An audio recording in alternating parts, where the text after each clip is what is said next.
Bona tarda, benvingudes i benvinguts. Iniciem avui un cicle breu de 5 sessions al voltant de la filmografia en Super 8 de Jean-Claude Rousseau, a qui volem agrair que ens acompanyi avui, malgrat les dificultats de desplaçar-se en el context actual. Merci beaucoup, Jean-Claude, d'être venu, de nous accompagner. Bienvenue a la Filmoteca i a Barcelona. Aquestes sessions han estat possibles gràcies a la col·laboració entre el Cinema Zumzeig, l'Excèntric, la Filmoteca i també amb el suport de l'Institut Francès. De manera que des d'avui fins a diumenge les pel·lícules rodades en Super 8 per Jean-Claude Rousseau aniran viatjant de pantalla en pantalla. Demà tenim una sessió a l'Excèntric, el divendres i el dissabte aquí a la Filmoteca i el diumenge al Cinema Zumzeig. A més, a banda de les peces dels llargmetratges i dels curtmetratges rodats en Super 8 per Jean-Claude Rousseau, també veurem algunes peces de Michael Snow, com aquest vespre, i de Robert Vivers, al cap de setmana, amb les quals s'ha establert una mena de diàleg, gràcies al programa que han elaborat el Francisco Algarín i el Carlos Saldaña, que són els programadors del cicle, i a qui també voldria agrair el seu esforç i la seva presència aquí a Barcelona, així com la de, una vegada més, tots els col·laboradors. Les peces que veurem durant aquests dies seran totes projectades en 16 mm i en 35 mm, excepte la d'avui, Jeune femme disant une lettre à sa fenêtre, que serà projectat en DCP, ja que justament aquest cicle sorgeix arran de la restauració digital que es va fer d'aquesta pel·lícula, que és la primera pel·lícula realitzada per Rousseau, una restauració que és el resultat d'un procés molt llarg, de 2 anys de treball intens de la part d'un grup d'alumnes de la Cinescola a Donosti, liderat justament pel Carlos Saldaña, i ell podrà explicar-nos amb més detall en què consisteix. Diguem que la iniciativa d'aquest cicle sorgeix justament d'aquest procés de restauració. Dir també que, una vegada més, Lumière ha fet un esforç per publicar 2 obres que acompanyaran aquestes sessions. Le concert champêtre, que és un guió d'una pel·lícula mai realitzada per Rousseau, i un altre llibret que recopila, traduïdes al castellà, algunes entrevistes que ens permetran també de prolongar els debats que podrem tenir durant aquests dies a les sales. El llibre el podeu trobar des d'allà a la llibreria de la Filmoteca, a la planta de dalt. Crec que ja paro aquí. Moltíssimes gràcies una vegada més a vosaltres, als Zumzeig, al CCCB i sobretot a Jean-Claude Rousseau, i us passo la paraula. Doncs moltíssimes gràcies, Marina. En Francisco i jo volem agrair públicament a la feina formidable que vau fer a Filmoteca, i també, esclar, a l'Excèntric CCCB, al Zumzeig i a l'Institut Francès a Barcelona, perquè aquest cicle, que sembla molt, molt difícil i gairebé impossible, es va fer realitat gràcies al treball i gràcies a la perseverança, en aquest cas, d'aquestes 4 institucions culturals de la ciutat. Esta sesión vamos a intentar hacer una introducción lo más breve posible, porque lo interesante, ya que contamos con la presencia de Jean-Claude, sería intentar alargar lo máximo posible el coloquio posterior. Como sabéis, tenemos 2 películas. La primera de ellas, como ha dicho Marina, lleva el título de un cuadro de Vermeer, Muchacha en la ventana leyendo una carta, y es la primera película en la filmografía de Jean-Claude Rousseau, pero realmente en su biografía podríamos considerarle como un doble pasaje. Por un lado, un pasaje de la pintura, o más bien de las artes plásticas, hacia el cine. Jean-Claude realizó esta película a los 33 años y llevaba unos 3 o 4 trabajando en el terreno de las artes plásticas, concretamente con el papel, con trabajo sobre folios de papel, que a veces cosía con un hilo, a veces quemaba para realizar figuras con las trazas de humo, y finalmente plegaba y colgaba sobre la pared o a veces sobre el lienzo. Es sobre todo esa última técnica la que está notablemente presente en esa película, puesto que está íntegramente filmada en lo que era en ese momento su taller. También es un pasaje cinematográfico, puesto que él venía de desarrollar un proyecto de largometraje en 35 milímetros que lo ocupó desde los 18 o 19 años y que hemos publicado en esa ocasión el guión. Y de esta manera la película es también el pasaje hacia un cine en Super 8, filmado en Super 8, desde una total ausencia de profesionalización, desde una total ausencia de proyecto. Sobre la digitalización realizada en la Escuela de Cine de San Sebastián, que es una escuela financiada por la Diputación de Guipúzcoa, yo subrayaría, por supuesto, os invito a hacer cualquier pregunta, cualquier duda técnica que tengáis después de la proyección o incluso fuera.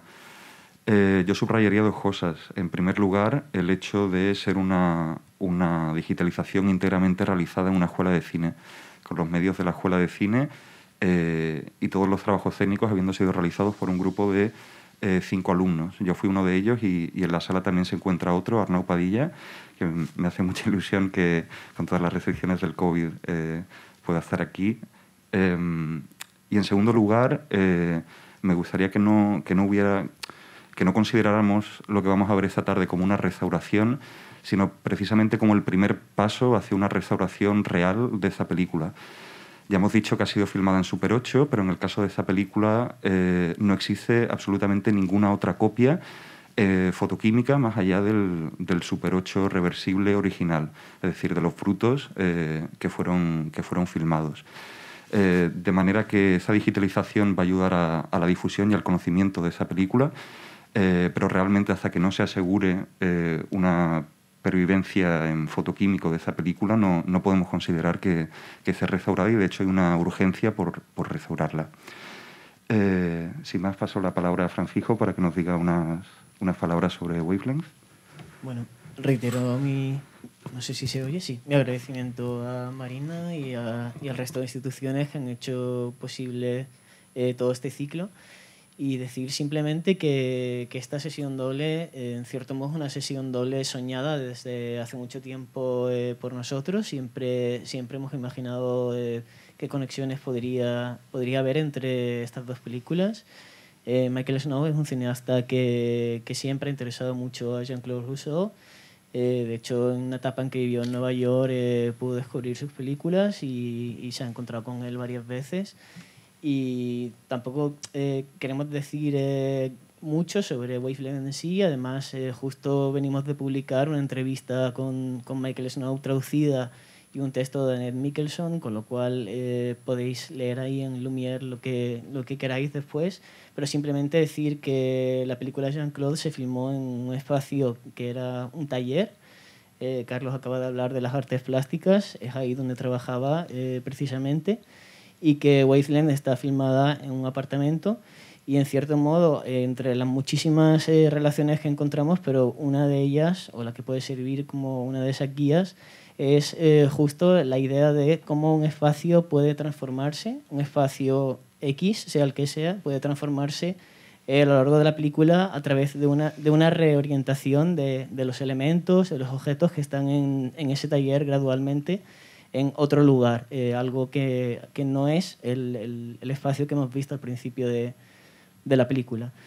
Y nada, simplemente sobre los libros, apuntar que bueno, probablemente la tienda estará cerrada cuando salgamos, podéis buscarnos si os interesa, y que este libro en concreto lo hemos hecho en 9 conversaciones de 27 horas en total, y se ha hecho expresamente para el ciclo, o sea, está directamente relacionado con las 5 películas de Rousseau en Super 8 que vamos a ver en el ciclo, y de alguna forma funciona como guía y como extensión también de los coloquios. O sea, puesto que no vamos a tener como todo el tiempo para preguntar todo lo que queramos, aquí sí lo hemos tenido, entonces invitaros a eso. Y sin más, paso la palabra a Jean-Claude. Oui. Je n'ai même pas grand-chose à dire après tout ce qui a été dit de bien intéressant, là, et entre autres sur le film de Michael Snow. Mais c'est d'abord vous remercier d'être ici et bien sûr remercier Marina. Ça marche ou pas? Oui, Oui, ça marche. je me demandais si Ça marche. tú traduces o yo paso. Sí, sí, traduzco yo. Vale. Dice que, bueno, que no tiene... Désolé. Dice que no tiene mucho más que añadir, aparte de todo lo que ya se ha dicho, que es interesante sobre su película y sobre la de Michael Snow, pero que sobre todo, antes que nada, agradecer a Marina el hecho de poder estar aquí. Bon, alors je reprends là. Merci Marina. Je vous en prie. Et merci à la Cinémathèque de Catalogne, à la Filmothèque de Catalogne, d'accueillir mes films. J'en suis très, très touché. Je suis très content d'être ici. Oui, la présentation que vous avez faite, et aussi bien Carlos et vous-même, je crois qu'elle suffit. Donc vous êtes prévenus. C'est un film, mon premier film, qui a été fait en Super 8, qui est sauvé, si je puis dire, grâce à la digitalisation qui a été faite à l'école de Saint-Sébastien, et il faut quand même que je précise, principalement par Carlos, et je le remercie. Dice que esta primera película que hizo en Super 8, si lo puedo decir así, ha sido salvada mediante este trabajo de digitalización que ha sido hecho en la Escuela de San Sebastián, y principalmente por agradecer a Carlos por el trabajo que ha hecho.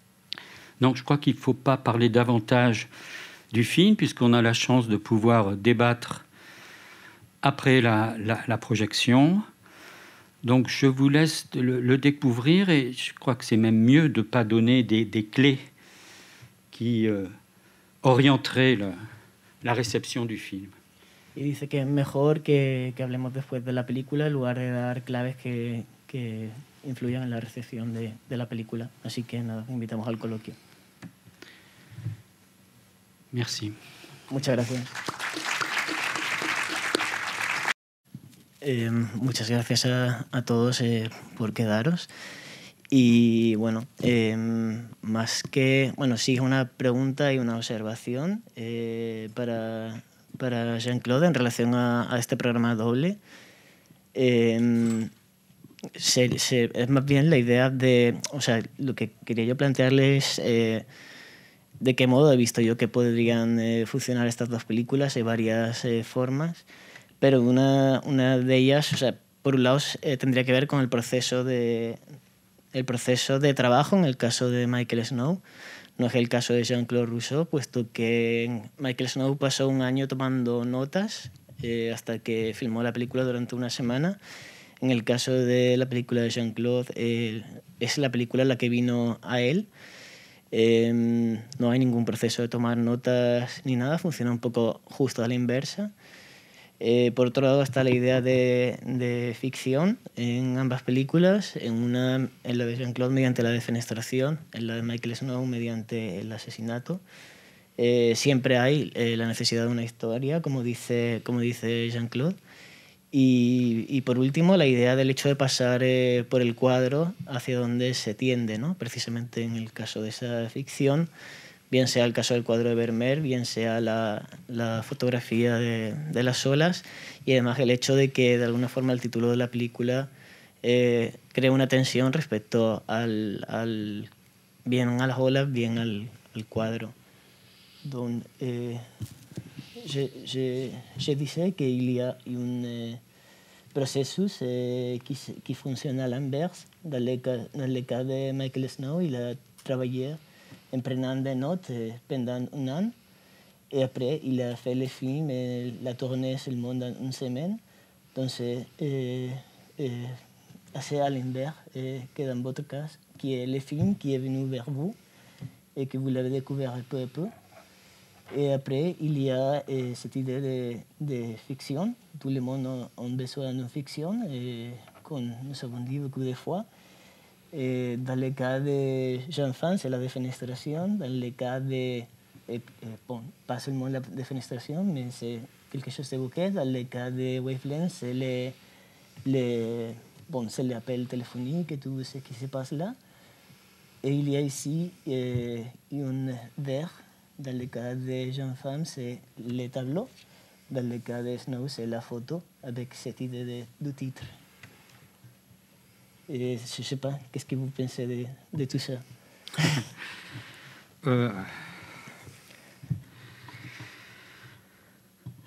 Bon, j'ai reçu le film, que je ne l'avais pas vu depuis longtemps.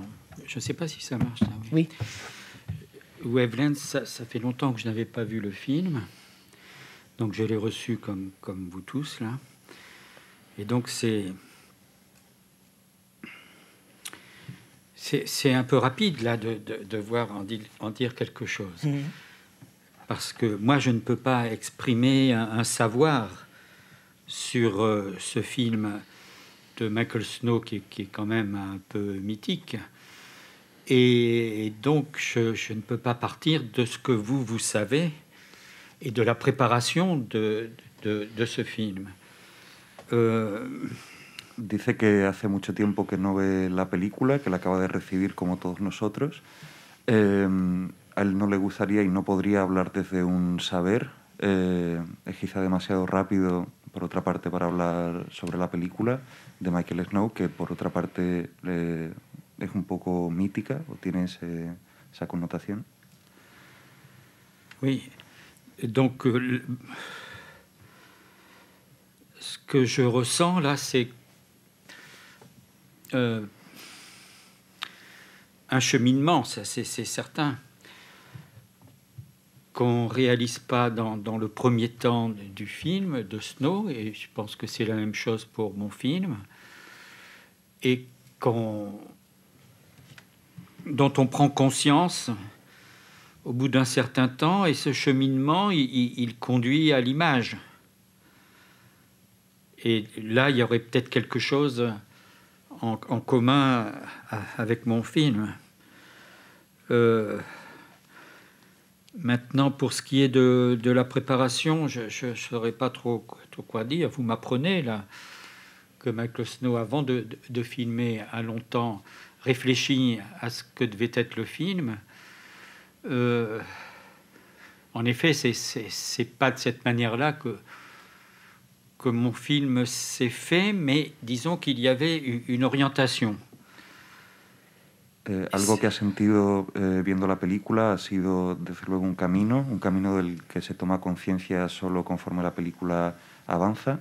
Él no sabía que la película de Michael Snow, que para ella Michael Snow había estado un año tomando notas, y desde luego ese hecho no tiene nada que ver con cómo se hizo su película. Donc, dans mon cas, dans ce premier film que j'ai fait, il y a eu en effet une orientation. C'était en quelque sorte aller vers le tableau de Vermeer ou vers la peinture de Vermeer. Et évidemment, dans le film de Snow, l'orientation, elle est dans l'axe, elle est affirmée, elle est évidente. Mais si je parle d'orientation pour mon film, c'est dire comment les prises se sont faites, assez nombreuses, sans avoir une réflexion préconçue sur ce que ça devait devenir. Mais en tout cas, il y a bien quelque chose qui a fait la sélection des prises. Parce que les bobines Super 8, dont on voit les pochettes jaunes, certains ont peut-être connu ça, et qui constituent les 4 piles. Il y en a eu beaucoup de prises faites, beaucoup plus que celles qu'on voit. Et là, c'est déjà évoqué la fiction du film. Si seulement on fait le compte et on est attentif à ce qu'on voit, à côté de la visionneuse, comme si ces bobines Super 8 empilées, je sais qu'il va falloir que je m'arrête, mais je poursuis quand même, c'est 4 piles de bobines. Si on fait le compte, mais je ne trouverais pas ça très, très intéressant, mais si on fait le compte des bobines telles qu'on les voit, première pile, il y a un certain nombre de bobines, on voit l'amorce, deuxième pile, etc., ça ne correspond pas au nombre de bobines que l'on voit au début de chaque partie. Donc, si on réalise cela, c'est déjà sentir le caractère fictionnel du film. En el caso de su película hay una orientación evidentemente hacia el cuadro de Vermeer. En el caso de Michael Snow, de la película que acabamos de ver, la orientación se hace en el eje hacia esa fotografía. Comenta que hubo muchísimos más cartuchos Super 8 filmados para la película de los que acabaron haciendo la composición final. Por otra parte, en la película vemos esos carretes, o algunos de ellos, en los sobres amarillos que quizá alguno de los aquí presentes llegara a conocer. Le parece interesante si alguien llegara a contar en las imágenes que vemos en la película, cuando se ven 4 pilas de esos cartuchos al lado de la visionadora. Le parece interesante que si alguien se parara a contar cuántas bobinas componen cada pila, ese número no se correspondería con las 4 partes propuestas como pilas de la película en sí misma. En ese lado podríamos hablar que la ficción de la película también se da a ese nivel. Oui, donc ça n'a pas commencé en effet par un projet défini, écrit, et donc qu'est-ce qui a déclenché la première prise sans savoir que ça allait aboutir à un film? C'est dans cet atelier le fait de retourner le tableau, ce tableau qu'on ne voit jamais de face. Et donc, la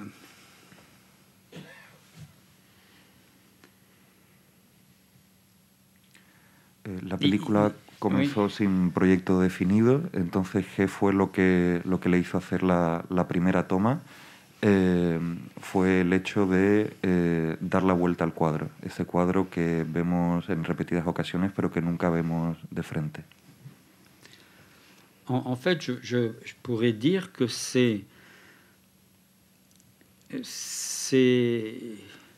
achevé, ou peut-être je pourrais dire l'aboutissement de ce que j'ai fait pendant plusieurs années dans le domaine des arts plastiques. Et retourner le tableau, là c'est possible de le filmer. La face du tableau, il existe ce tableau, il a été exposé d'ailleurs.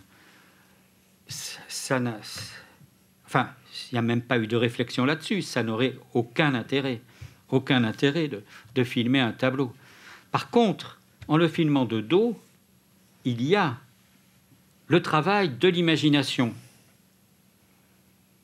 Qu'est-ce qu'il y a à voir sur ce tableau? Eh bien, le film, je pourrais dire ça comme ça, et c'est parlé d'une manière très, très chaotique, mais le film, il mène à cela. Il est dans l'attente du tableau de Vermeer, et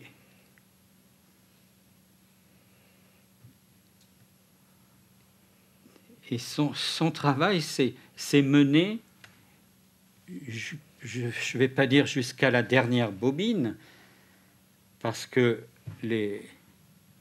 c'est seulement à la fin, à la toute fin de la dernière bobine, qui dure, je ne sais pas, 10, 15 secondes peut-être, qu'on a la face du tableau. Bon. je me trouve à vous dire ça. La película podría ser o podría considerarse como el término de su trabajo en artes plásticas. Entonces, ¿por qué lo ha filmado siempre de espaldas? Llegaría a decir que de una manera sin reflexionarla, de una manera evidente, no tendría ningún interés filmarlo de cara. Filmándolo de espaldas se permite que la imaginación trabaje. En cierta manera la película lleva eso y la película trabaja constantemente para llegar no ya a la última bobina, sino a la última imagen. El último plano de la película, esos 10-15 segundos, que podríamos considerar como la cara del cuadro. Et donc, en fait, si on voit les choses comme ça, c'est le film travaille à montrer, à arriver jusqu'au tableau de Vermeer, jusqu'à un tableau de Vermeer, et devenir la figure du tableau. Ce qui est tout à fait en rapport à l'idée fictionnelle de défenestration qui est comprise dans le film. Rentrer dans le cadre et rentrer dans le cadre de l'image et devenir une figure dans l'image, c'est une défenestration. Et j'aimerais en dire plus là-dessus. La película trabaja en convertirse o en formular ese cuadro de Vermeer. La película trabaja en convertirse en una figura del cuadro. Eso para él está ligado a la idea de defenestración. Para él entrar en el cuadro está íntimamente ligado a la idea de defenestración. Donc ce que je voudrais dire en plus là, sur cette idée d'entrer dans le cadre, donc si ça se trouve, un cadre juste, et là je dirais qu'il ne sert à rien de le chercher, le cadre juste, il apparaît dans une vision en quelque sorte. Bon. Donc, s'il y a une justesse du cadre, c'est dû à quoi? C'est dû à une relation qui existe entre les lignes et qui provoque un saisissement. Lorsque on entre dans le cadre, automatiquement, ça provoque une disparition. De quoi? Une disparition de l'image.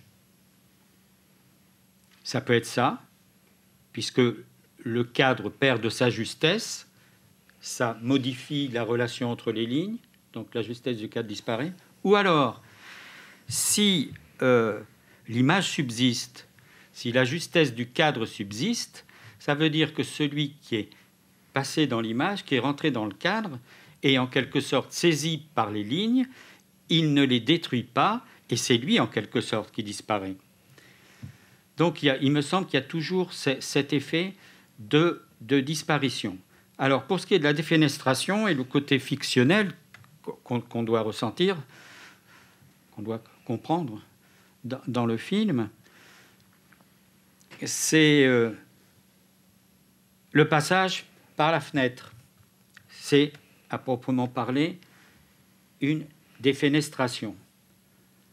Mais simplement ajouter, la défenestration, comme on l'entend, réelle, si je puis dire, elle ne peut se faire qu'une fois. Tandis que rentrer dans le cadre et devenir une figure de l'image, ça peut se renouveler. Et finalement, cette expérience de ce premier film, pour moi, c'est ce qui s'est renouvelé dans tous les films que j'ai fait ensuite. Comenta que si se da una imagen, un cuadro justo, si se da la justeza del cuadro, y eso no se puede buscar, sino que siempre se encuentra, viene dado de alguna manera, se debe siempre a una relación entre las líneas. Dado eso, entrar en el cuadro para él siempre es un asunto de desaparición. Siempre hay algo que desaparece. O bien uno entra en el cuadro en el encuadre y la relación entre las líneas se ha visto modificada o pervertida, y entonces es la imagen y su relación justa la que desaparece, o bien la entrada en el cuadro provoca una relación nueva, una relación todavía justa, y entonces sería la persona que ha entrado en el cuadro la que está tomada por la imagen y la que desaparece. De esa manera siempre pasar por el cuadro, por el encuadre, es un asunto de desaparición. En cuanto al lado ficcional de la película, que tiene que ver con la defenestración, para él es otra imagen que podría dar cuenta de eso mismo, y comenta que la defenestración en un sentido literal solo se podría producir una vez, mientras que entrar en el cuadro es algo que puede renovarse. Y en cierta manera todas sus películas o su presencia en todas las películas por venir tienen que ver con esa relación.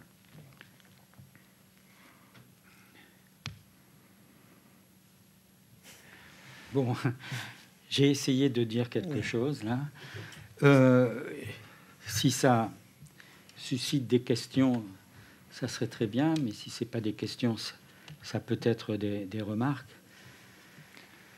Et donc, si on est là face à face, c'est pour échanger. Donc, je ne sais pas, vous avez quelque chose à me dire? Él ha intentado decir algo, pero nos invita a todos, a cualquiera que tenga algún tipo de comentario o de pregunta, a realizarlo.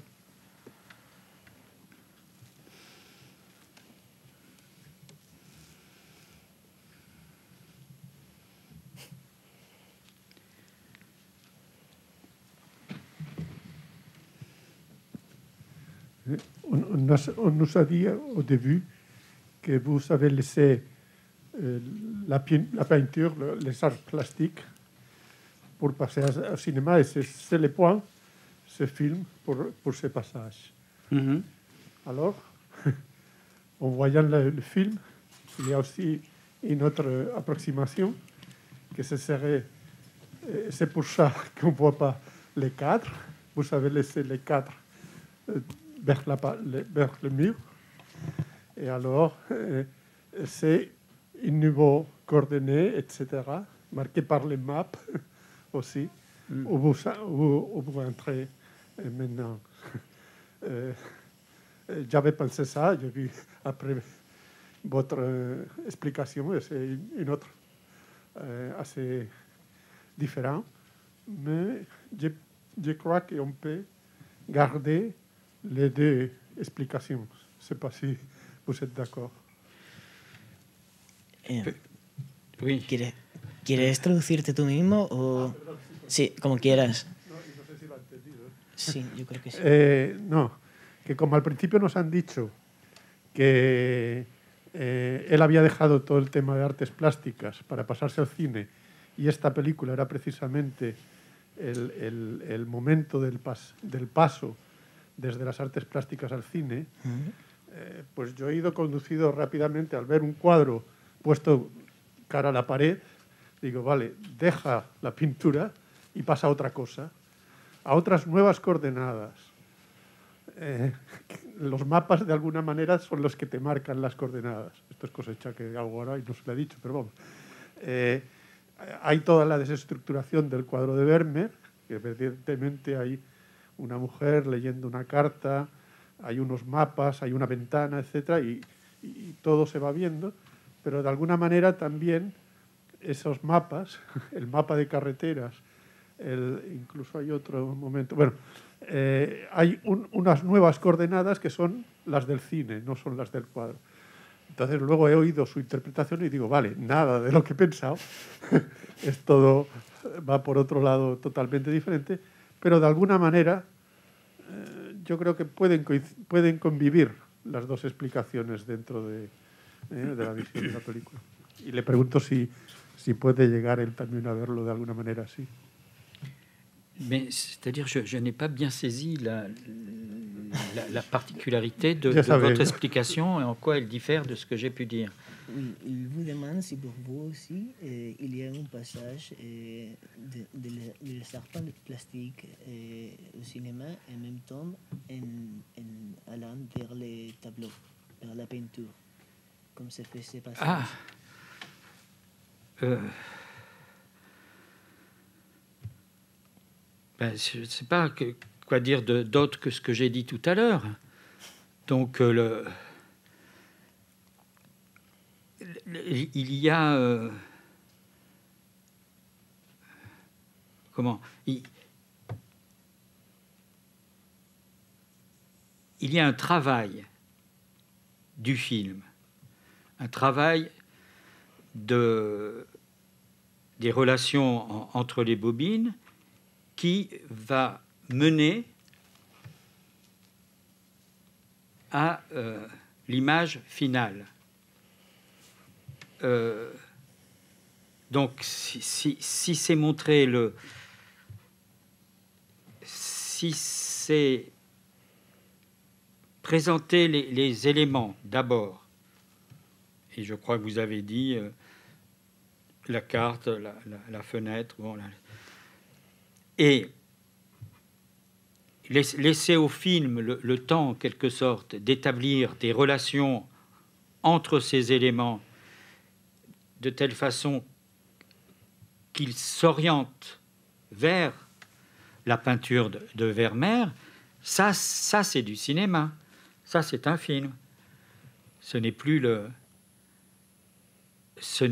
la peinture. Je ne sais pas si j'ai très bien compris ce que vous releviez là.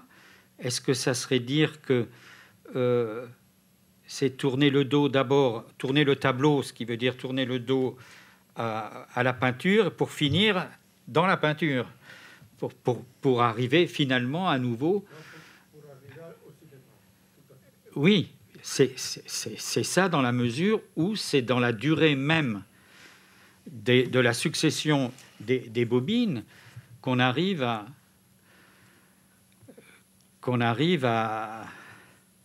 l'image finale, qui n'est évidemment pas...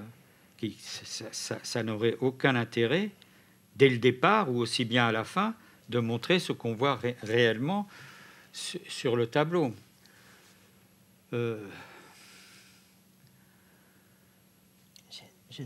Intento traducir un poco el intercambio. Básicamente, lo que se plantea es que para él toda esta reorganización y toda esta reestructuración de los elementos a lo largo de la película, y al igual que toda la organización o la asociación entre las bobinas en sí, es precisamente estar en el cine, o sea, en todo momento. Y luego habéis intercambiado preguntas sobre si el hecho de dar la espalda al cuadro conlleva llegar al cine de nuevo, o si el hecho de dar la espalda al cuadro y llegar a la pintura de nuevo, ¿acaso no sería seguir estando en el cine por el hecho de estar en la pintura? Non, mais c'est redire peut-être plus directement ou plus simplement, le film travaille à ce que je devienne la figure du tableau, à ce que j'entre dans le cadre, à une défenestration. Y la película trabaja para que él pueda convertirse en la figura del cuadro, y todo esto sucede a través de esa defenestración. Si vous êtes intéressé par l'un des deux livres qui a été édité, celui sur le scénario du concert champêtre, vous retrouveriez la même démarche, je dirais. Là, avec un tableau de Giorgione et qui maintenant est attribué au Titien, qu'on peut voir au Louvre et qui s'appelle le concert champêtre. Le scénario travaille à devenir la figure de ce tableau de Giorgione. Je préfère dire Giorgione, même si on l'attribue maintenant au Titien. Donc, je crois que c'est ça, oui. Et et donc avec une fictionnalisation qui s'est découvert, qui a organisé en fait le film, qui, de façon fictionnelle, m'a amené à cette idée de 4 piles qui allaient constituer les 4 parties du film, posées à côté de la visionneuse, l'escabeau que l'on voit renversé contre la fenêtre ouverte, une lettre qui est laissée. Donc, là, il y a des éléments d'histoire, d'une histoire, et je crois que c'était un peu dire ça tout à l'heure, on a toujours besoin d'histoire. Dice que por un lado, si estás interesado en una de las 2 publicaciones, que es el concierto campestre, el guión de su primera película que acabamos de editar, justamente se sigue un proceso, un recorrido parecido. En ese caso, con el cuadro de Giorgione, ahora atribuido a Tiziano, que se llama igual, el concierto campestre, y que de alguna forma el guión trabaja en eso, o sea, en convertirse en el cuadro, y que de alguna forma la película también, Jean Pham también trabaja trabaja entre comillas en este proceso de buscar la forma, o sea, de partir de la ficción para que la película se organice en torno a ello. Por un lado, en cuanto a las bobinas, en cuanto a este principio de las 4 pilas, y por otro lado, en cuanto a toda la idea de la defenestración y de los elementos que vemos, por un lado la escalerilla colocada de espaldas, por otro lado una carta que se ha dejado ahí, y todo eso se organiza, o sea, la propia ficción se organiza porque de alguna forma, lo que decíamos al principio, ¿no? Siempre se tiene la necesidad de una historia.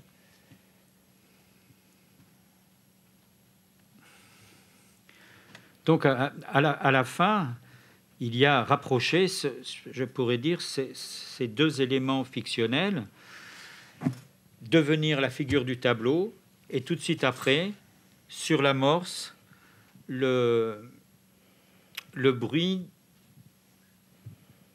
de la montée sur l'escabeau, de la fenêtre ouverte et de l'escabeau qui tombe. Así que al final pues quedan esos 2 elementos ficcionales, por un lado el convertirse en la figura del cuadro, y por el otro lado, sobre la cola de película, se escucha ese sonido, ¿no?, de subir sobre la escalera y de la escalera que cae. Donc dans les premières bobines, les éléments que l'on voit sont indéfinis, ils ne peuvent pas encore établir des correspondances et être reliés pour faire sens. Ça va se produire dans la suite. On voit l'escabeau, bon, ben, ça semble purement formel, sinon gratuit. La carte, pareil. Mais finalement, des relations vont s'établir entre ces éléments, et là on peut, puisqu'on en a besoin, on peut saisir une histoire, on peut imaginer une histoire. Dice que en la primera bobina hay una serie de elementos que aún no pueden corresponderse, que aún no pueden relacionarse. Por ejemplo, habla del caso de la escalerilla, que está ahí por una necesidad casi formal, o eso parece en ese momento.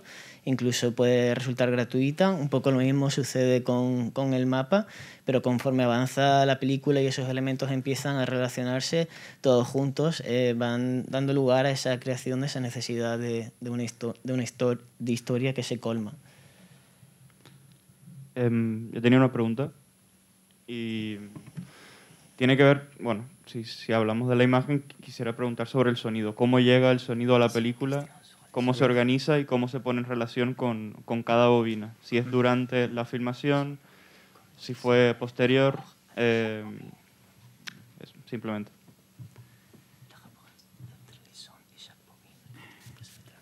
Oui. Je ne sais pas s'il faut dire travail, d'ailleurs. Parce que déjà dans ce premier film, et tous les films en Super 8, ça sera la même chose, la caméra que j'ai utilisée n'enregistrait pas le son. Donc c'est une rencontre d'un son qui, a priori, est sans rapport avec ce que j'aurais à dire, mais ça, c'est pas gênant, parce que c'est peut-être précisé que je n'ai rien à dire. Bon. Mais il peut y avoir, à l'écoute de tels sons, avec des écouteurs et en voyant défiler l'image sur la visionneuse, des moments de synchronisme, d'ajustement du son à l'image en dehors du sens qu'on voudrait donner. Et dans ce cas-là, j'ose dire que le son touche l'image, comme si le son touchait l'image. Et c'est répété une fois de plus une remarque, ou plutôt une question que me posait Jean-Marie Straub pour un film ultérieur, pour le long-métrage La Vallée close, c'était me demander, en rapport au son, me demander comment se font ces fulgurances. Je ne savais pas trop quoi lui répondre. Et puis, un temps après, j'ai trouvé à lui dire que ces fulgurances se font quand le son touche l'image. Bon, ça, c'est en dehors du sens. Il peut se faire qu'il y ait aussi un sens si le son est de la parole. Bon, mais là, encore une fois, si je prends l'exemple au début de ce film des 2 minutes 30 de cacophonie,